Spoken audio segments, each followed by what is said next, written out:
Hello, I'm Graham Robb and welcome to Business Unmuted. Now, you might be listening to this on one of our podcasts, on Apple Podcasts or on Spotify. You might be watching it on YouTube, on the Business Unmuted YouTube channel, or you might be watching a highlights video on LinkedIn. Business Unmuted discusses things that are important to businesses, and as businesses begin to gain confidence and get back into the office, there's been a surge of recruitment across the country, particularly in the northeast of England. Recent data shows a decrease in unemployment figures for young people across the northeast. I'll look at the detail in a moment. And today we're going to be discussing why that may be and sharing some first-hand experiences of newer routes into employment for the younger generation. I'm joined by Martin Anderson, Managing Director of Lemon Business Solutions, Emma Tooth, Apprentice and Volunteer Leader at Beyond Housing, and Steve Morris, Commercial Director at Learning Curve Group. Welcome to you all. Thank you. Before we go into the conversation bit, I want to show some slides. Now, I didn't actually believe these slides when I first read them, so I made my researchers check them out again. This first slide shows the unemployment rates for all adults across the country, broken down into different areas of the country. Now, the reason I didn't believe it at first was that the northeast of England, where we are based, is traditionally the largest unemployment by a percentage of the whole of the country. But as you can see from this slide, we're no longer number one, a title we're glad to relinquish. But more significantly than that, all other areas of the UK, unemployment has grown significantly during the pandemic year. But in the northeast of England, it has grown from 5.6% to 5.7%, a discernible but very small growth in unemployment. But today's topic is about young people, so we wanted some detail on young people. So the next slide shows the number of young people in northeast England, aged 16 to 24, who are unemployed, and it's 26,000. Now that's a lot and it's too many, but it has shown a remarkable fall. Let's have a look at this graph. This graph demonstrates that there has been a 16.5% drop in unemployment among young people in the last year, this pandemic year, in the northeast of England. And discernibly, you can see the peaks at the point of coronavirus lockdown 1 coming to an end, and the points at the coronavirus lockdown 2 coming to an end, and then during lockdown 3, at the point in which things like Kickstarter program were coming in, unemployment among young people has dipped down to a pretty low level. So that's the data. Let's get some comments on that. I tell you what, I think I'm going to turn to Steve Morris first. Steve, you're from Learning Curve Group and you're heavily involved in deploying apprenticeships across the country. What do you think of that data? I think it's really interesting. You're quite right. The Northeast is usually either at the top or bottom of a league table, usually for the wrong reasons, unfortunately. What we are seeing, I think, is some, we know for certain that the 16 to 24 age group is going to be the most impacted group right across the country because of what has happened with the pandemic and the aftermath of the pandemic. I think what's good is we're certainly seeing in the Northeast, and our head offices in Durham, an uptake in schemes like Kickstarter and apprenticeships that are getting people off of universal credit and into the workplace. So I'm sure we'll talk more about those as we go through. Just a quick headlines about Learning Curve Group. What are the kind of numbers of people that you're putting into training and into workplaces for training? Yeah, absolutely. So we're typically on if we look on a month, I think last month we had about 9,000 people start on different training programs across the different offers that we have. And that is actually now significantly higher than 18 months ago, where 6,000 would be a more typical sort of figure. So your own placements are indicating the trend of the data I've just shown? Yeah, absolutely. There's no doubt about it. The demand for training, and often training led towards an employment opportunity, is increasing significantly. Now, I talk to people in business all the time, and there are certain areas that I keep being told there are significant skill shortages. And just before we talk to our other colleagues, just invite you to tell me if you're into those areas. Construction, definitely. Engineering, and digital skills, particularly where there are labour shortages in areas that are trying to get into digital skills and maybe are competing with cities like Manchester and London. Yeah, absolutely. You're quite right. I mean, anybody trying to get hold of a joiner or a brickie at the moment will know the pain. There certainly roles in significant sort of demand. IT digital is probably one of the more pronounced ones that we see, because not only is it a sector in its own right, every business has IT digital sort of requirements, and as a nation, we've gone more. Well, the fact we're doing things like this and not all of us sat in the on the TV studio with you there just shows how much we're all going more into the world of sort of digital and IT. So yeah, I totally concur with what you've said. There's just increasing demand in those areas, and probably the one that hospitality is now equally becoming one that there's a significant sort of shortage, and I think we're about to go into the seasonal demands again of things like with the farming agriculture sector, where there's going to be a significant shortage of jobs in that sector too. So everything you hear and read, I'm sure, is true to a part, but there's still significant demand underlying some of those sectors. Some very interesting points there, Steve. Thanks for raising them. Let's bring in Martin from Lemon Business Solutions. Now, you operate call centres, high-quality call centres, based in the northeast of England. So what are the employment, wage and training issues that you face? It's getting the right people in the right places, really. And when Rishi announced the scheme last autumn, we just thought this is a fantastic opportunity for us to bring younger people in with great skills and get into the business and let them grow. So, and this scheme is the Kickstarter scheme. Sorry, yes, when it was announced. So we were really up for this coming on board and allowing us to bring these people into the business. I did have one gripe right at the beginning, which is fair to say, from it being announced, and we were eager to get on board and get these people in. It did take some time to get the Kickstarter scheme up and running. And indeed, we put our initial application in right at the beginning for 4 Kickstarters as it started. We've now put an additional application in for 9.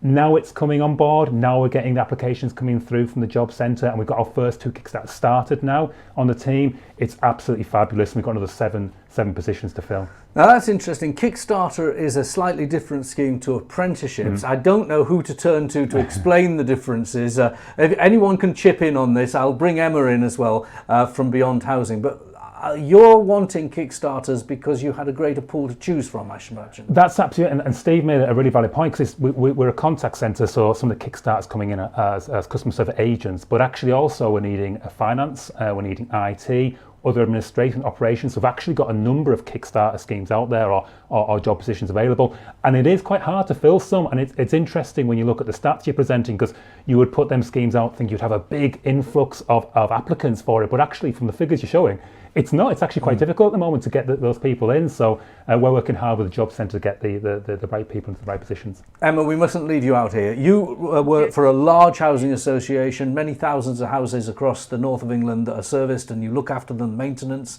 operations, and you've got an apprenticeship scheme. Give me the headlines on your apprenticeship schemes. Yeah, so we have approximately 30 apprentices at the moment within the business across Tees Valley and North Yorkshire, looking to grow that over the next 5 years to 50 apprentices within the business, to offer sort of apprenticeships, probably mirroring what Steve says, really, to sort of help us future-proof our organisation in relation to those trades, because we do find in certain areas it is difficult to recruit those electricians and joiners. So if we can bring them in and grow our own talent right from the day one, then we see that as a fantastic investment for our future as well. So we offer a range of different apprenticeship opportunities, joinery, all those trades that you would expect in housing maintenance. And then we also offer quite a range of opportunities within more of an office role, so business administration, marketing, finance. But just going back to what we're saying there about the Kickstart, I see Kickstart is a little bit of an introduction to an apprenticeship. It's a fantastic way to sort of get somebody in that is really keen to learn those skills. That 6 months placement would then be a fantastic way for them to progress to a more longer term qualification and work experience through an apprenticeship. So I think the two do sort of go hand in hand with each other, and that's certainly what we're looking to do at Beyond Housing. That's a very good way of explaining it. The way I understood it is if you're on the dole, if you're on benefits, you can be eligible for a Kickstarter place, and you can take part. Also, by the way, Kickstarters are generally available for larger employers. At first it was 30 Kickstarters, and as a result in Teesside, our mayor pulled 500 together and shared them out, so to speak. Whereas apprenticeships can be done on a much lower level, but you have to make a longer term commitment to them, and you have to pay them on set wages, and you also have to make sure they go through formal training. Is that right? Have I picked up the points right? Yeah. Every employer needs to have a training provider like Learning Curve or the local college that can offer that training to meet that apprenticeship. So an apprenticeship is you've got the apprentice, the employer, and then the training provider, and it's a relationship between the three really to make the apprenticeship a success. Everybody has to commit to sort of the agreement of the apprenticeship and making sure the apprentice has off-the-job training hours so that they do get the training at least. I mean, we look at it 1 day a week, but I know all training providers have different ways of working it out. I'm sure Steve feels the pain of that with the off-the-job training hours that needs to be collected as part of the apprenticeship. But yeah, it's definitely a good scheme, and it's worthwhile, and we invest in it heavily at Beyond Housing. Steve, let's have you explain the route to an apprenticeship for an employer. Now, for the purpose of our conversation, let's assume the employer is in charge of their own business, not quite as large as Beyond Housing, maybe more like Martin or myself, and we don't have an apprentice. How do you go about finding an apprentice? What are the costs of the apprenticeship, and what are the commitments required?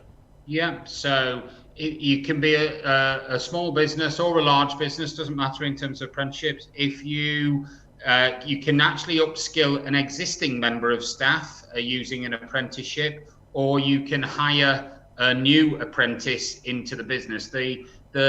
I'm somebody who's worked in apprenticeships for 10 years, and the frustration I have still is that everybody's perception of an apprentice is a 16-year-old young individual who probably didn't do that well at school and has gone down the apprenticeship sort of route.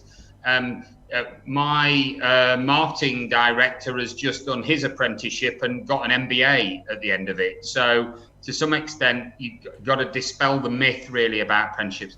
The great news about any business that was looking at hiring an apprenticeship at the moment is the government have an incentive scheme in place, an additional incentive scheme, which will pay you £3,000 sort of minimum for taking on and hiring a new apprentice. So that's not if you're an existing member of staff, but if you're hiring a new person. So in a lot of ways, there's never been a better time for businesses to take on apprentices. And we're actually seeing quite an uptick in terms of some of the numbers of people hiring at the moment because that incentive is in place. I'm not saying it's helping and facilitating rather than changing completely people's mindset. And what about if you're not sure how to go about it? I mean, supposing you were in a trade or profession where apprenticeships are not done by the local college. I don't know, it might be an unusual trade, an undertaker's or a PR firm for that matter, where apprenticeships are not the kind of thing that are off the shelf. How do you go about making it work then? So again, just to sort of slightly challenge that, I mean, there are apprenticeships in boat building, there are apprenticeships in lots of different areas, greenkeeping and things that you might not necessarily associate with apprenticeships. There are also apprenticeships in IT, infrastructure and whatever else. Generally, if you're an individual looking for an apprenticeship, I would steer people towards the National Apprenticeship Service website, which fundamentally holds all those vacancies. But if you actually went on other very common websites, Reed, Indeed, then most of these sites now hold apprenticeship vacancies, and look for a vacancy first of all, because one of the key ingredients of an apprenticeship is you can't have an apprenticeship if you haven't got a job. So finding that job is very much part of it. So you need to look on the National Apprenticeship Service site as a starter and try and find yourself a suitable vacancy on there that you want to apply for. And it's very much like applying for a job. Some great tips, and particularly the £3,000. Watch for that £3,000 because that can be very, very useful. Emma, let's talk about the value side of the apprentice. We saw some video of one of your apprentices on site learning her skills and applying her skills. But it isn't just about skills, is it? Because, you know, in the old-fashioned sense of the word, the apprenticeship also was an introduction to working life, was an introduction to the culture of working, of getting up in the morning, having a routine. Yeah, I think that is so true. And I think, as an employer, you've got to have that investment and that time and resources to invest in that individual, because they certainly aren't, they don't turn up as the complete package on day one. You do have to invest a lot of support, I think, in them to make them a success and to help them thrive and grow within the workplace. So, I mean, for us, it hits our core values as a business to help our communities succeed and thrive through helping people find employment and skills. So we have sort of an investment through as a social landlord, in order to achieve those goals for our communities. But for the individuals themselves, when you see them, like I do on their first day when they join us, compared to what they're like when they get a full-time job, because I think our retention rate's about 95% if we keep our apprentices. So we try our best to place them within the business, and that's why we like the generic business administration roles, because it does give them the opportunity to apply for lots of different roles across the organisations and full-time roles, which many of them do before they finish the apprenticeship themselves. And just see them, it's life-changing for some people, and it raises their aspirations and their goals, and it just gives them sort of that feeling of being part of a bigger picture, and they can see the future and the career, and they can look to other people within the business as mentors, and want to achieve more, and you see that in them. And I think that's more important than ever at the moment with the pandemic. We've seen the effect of mental health, even for our apprentices that we have, within the business, when a lot of them were unable to work or had to work from home. It certainly did. Everybody took a nosedive, with the mental health, and we've had to sort of try and support them back onto the road to achieve. A lot of them are behind now with their qualifications because of the college closures. So it has brought a few problems along the way, which we're fighting to get through at the moment. But it's absolutely worth the investment, 100%. Let's move to the final word to Martin Anderson, who's come to the studio to talk to us. Now, you've got a call centre environment, you've got these Kickstarters coming in. You heard Emma talking about closures and so on, but you've got your office open again now, probably COVID secure, as this business and this studio is. Are you finding that there's, from your own point of view, a sense of satisfaction that your business is able to give these young people a chance? Everything that Emma said there really resonated with me, because I started as an apprentice back in the 90s and I didn't follow the university route. I took a decision back then to do that, and it was without doubt the best thing I ever actually did, and everything that she said is absolutely true, and that's how it helped me to hopefully be the person I am today. But it's interesting to see that the Kickstarters come into our business and to squash some of the stereotypes as well as Steve mentioned. The people coming in have got degrees and are qualified and come in to get that work experience, and to give them that first step onto the ladder, to give them the practical experience, what it's like to work in an environment, come to work, interact with people, as well as the skills that they already bring to the table. It fills me with pride. I'm so glad these schemes are out there to allow us to do that. One last question, because I don't want anyone to think we're soft soaping this. It is obviously a cheaper cost to an employer to do Kickstarters or apprenticeships.